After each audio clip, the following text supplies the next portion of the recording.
আজ সন্ধেবেলার টিফিনে তোমরা বুঝতেই পারছো কি খাবো। ওই যে তোমাদেরকে দেখালাম গুড়ের পায়েস রান্না করেছে, দেখো কি সুন্দর এখানে সর পড়েছে, কি ভালো লাগছে।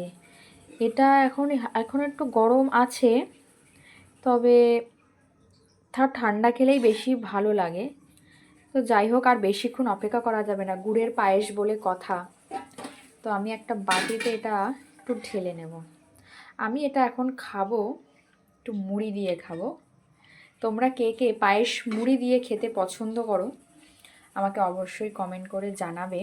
আমার কিন্তু দারুণ লাগে, দেখো ও গন্ধটা যা বেরোচ্ছে না, দারুণ দারুণ।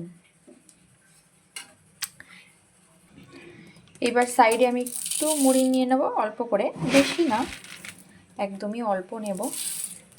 ব্যাস, এটাই হচ্ছে আজকে সন্ধেবেলার টিফিন। আর একটু নিয়ে নিই, ব্যাস এই হচ্ছে আজকে সন্ধেবেলার টিফিন, গুড়ের পায়েস আর মুড়ি।